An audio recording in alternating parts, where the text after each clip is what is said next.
Party and Class by Anton Pannekoek, first published 1936. The old labor movement is organized in parties. The belief in parties is the main reason for the impotence of the working class. Therefore we avoid forming a new party not because we are too few, but because a party is an organization that aims to lead and control the working class. In opposition to this, we maintain that the working class can rise to victory only when it independently attacks its problems and decides its own fate. The workers should not blindly accept the slogans of others, nor of our own groups, but must think, act, and decide for themselves. This conception is in sharp contradiction to the tradition of the party as the most important means of educating the proletariat. Therefore many, though repudiating the socialist and communist parties, resist and oppose us. This is partly due to their traditional concepts. After viewing the class struggle as a struggle of parties, it becomes difficult to consider it as purely the struggle of the working class, as a class struggle. But partly this concept is based on the idea that the party nevertheless plays an essential and important part in the struggle of the proletariat. Let us investigate this latter idea more closely. Essentially the party is a grouping according to views, conceptions. The classes are groupings according to economic interests. Class membership is determined by one's part in the process of production. Party membership is the joining of persons who agree in their conceptions of the social problems. Formerly it was thought that this contradiction would disappear in the class party, the workers' party. During the rise of social democracy it seemed that it would gradually embrace the whole working class, partly as members, partly as supporters. Because Marxian theory declared that similar interests beget similar viewpoints and aims, the contradiction between party and class was expected gradually to disappear. History proved otherwise. Social democracy remained a minority. Other working class groups organized against it, sections split away from it, and its own character changed. Its own program was revised or reinterpreted. The evolution of society does not proceed along a smooth, even line, but in conflicts and contradictions. With the intensification of the workers' struggle, the might of the enemy also increases and besets the workers with renewed doubts and fears as to which road is best. And every doubt brings on splits, contradictions, and fractional battles within the labor movement. It is futile to bewail these conflicts and splits as harmful in dividing and weakening the working class. The working class is not weak because it is split up because it is weak. Because the enemy is powerful and the old methods of warfare prove unavailing, the working class must seek new methods. Its task will not become clear as the result of enlightenment from above. It must discover its tasks through hard work, through thought and conflict of opinions. It must find its own way, therefore, the internal struggle. It must relinquish old ideas and illusions and adopt new ones, and because this is difficult, therefore the magnitude and severity of the splits. Nor can we delude ourselves into believing that this period of party and ideological strife is only temporary and will make way to renewed harmony. True, in the course of the class struggle there are occasions when all forces unite in a great achievable objective and the revolution is carried on with the might of a united working class. But after that, as after every victory, come differences on the question, what next? And even if the working class is victorious, it is always confronted by the most difficult task of subduing the enemy further, of reorganizing production, creating new order. It is impossible that all workers, all strata and groups, with their often still diverse interests should, at this stage, agree on all matters and be ready for united and decisive further action. They will find a true course only after the sharpest controversies and conflicts and only thus achieve clarity. If, in this situation, persons with the same fundamental conceptions unite for the discussion of practical steps and seek clarification through discussions and propagandize their conclusions, such groups might be called parties, but they would be parties in an entirely different sense from those of today. Action, the actual class struggle, is the task of the working masses themselves, in their entirety, in their real groupings as factory and mill hands, or other productive groups, because history and economy have placed them in the position where they must and can fight the working class struggle. It would be insane if the supporters of one party were to go on strike while those of another continue to work. But both tendencies will defend their positions on strike or no strike in the factory meetings, thus affording an opportunity to arrive at a well-founded decision. The struggle is so great, The enemy so powerful that only the masses as a whole can achieve a victory, the result of the material and moral power of action, unity and enthusiasm, but also the result of the mental force of thought, of clarity. In this lies the great importance of such parties or groups based on opinions, that they bring clarity in their conflicts, discussions and propaganda. They are the organs of the self-enlightenment of the working class by means of which the workers find their way to freedom. Of course, such parties are not static and unchangeable. Every new situation, every new problem will find minds diverging and uniting in new groups with new programs. They have a fluctuating character and constantly readjust themselves to new situations. Compared to such groups, the present workers' parties have an entirely different character, for they have a different objective. They want to seize power for themselves.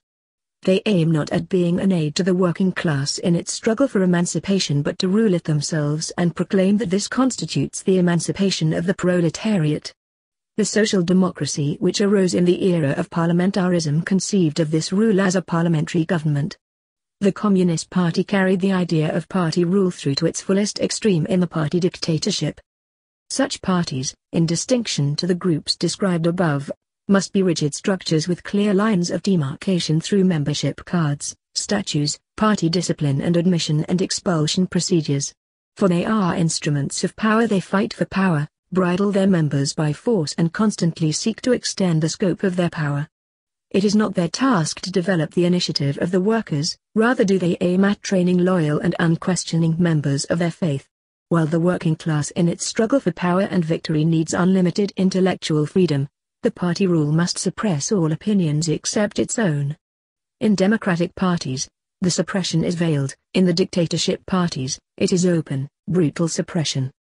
Many workers already realize that the rule of the socialist or communist party will be only the concealed form of the rule of the bourgeois class, in which the exploitation and suppression of the working class remains. Instead of these parties, they urge the formation of a revolutionary party that will really aim at the rule of the workers and the realization of communism.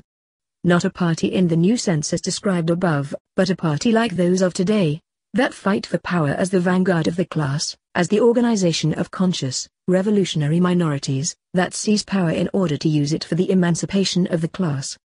We claim that there is an internal contradiction in the term, revolutionary party. Such a party cannot be revolutionary. It is no more revolutionary than were the creators of the Third Reich. When we speak of revolution, we speak of the proletarian revolution, the seizure of power by the working class itself.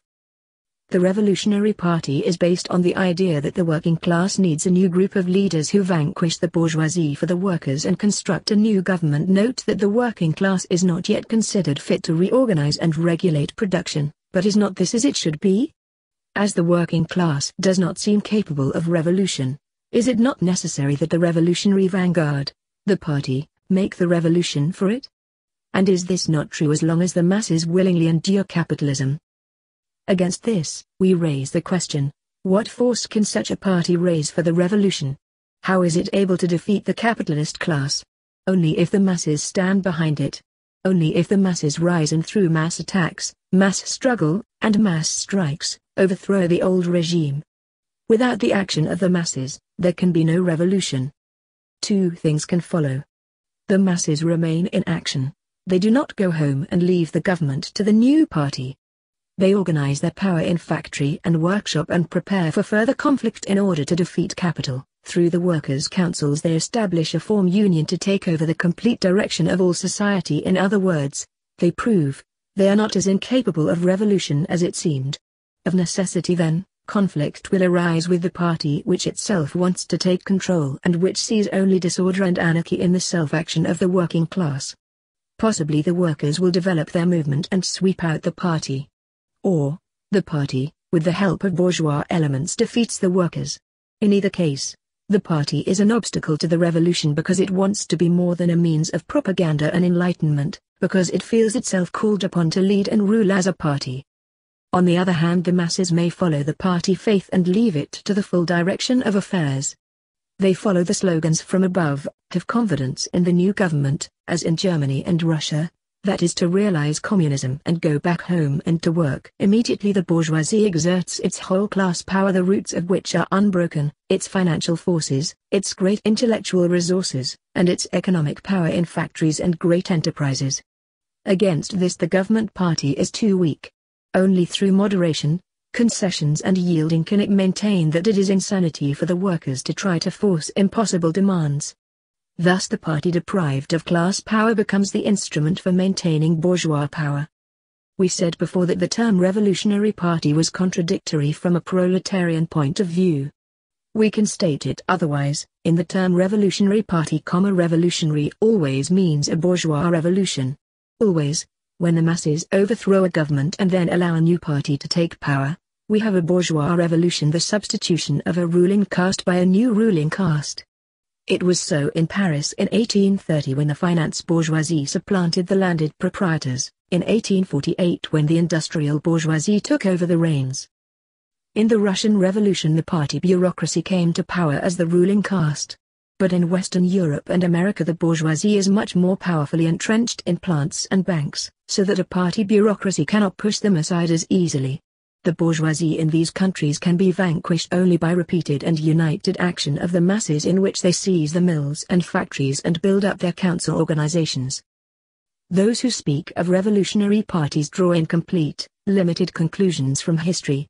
When the socialist and communist parties became organs of bourgeois rule for the perpetuation of exploitation, these well-meaning people merely concluded that they would have to do better. They cannot realize that the failure of these parties is due to the fundamental conflict between the self-emancipation of the working class through its own power and the pacifying of the revolution through a new sympathetic ruling clique. They think they are the revolutionary vanguard because they see the masses indifferent and inactive. But the masses are inactive only because they cannot yet comprehend the course of the struggle and the unity of class interests, although they instinctively sense the great power of the enemy and the immenseness of their task. Once conditions force them into action, they will attack the task of self-organization and the conquest of the economic power of capital.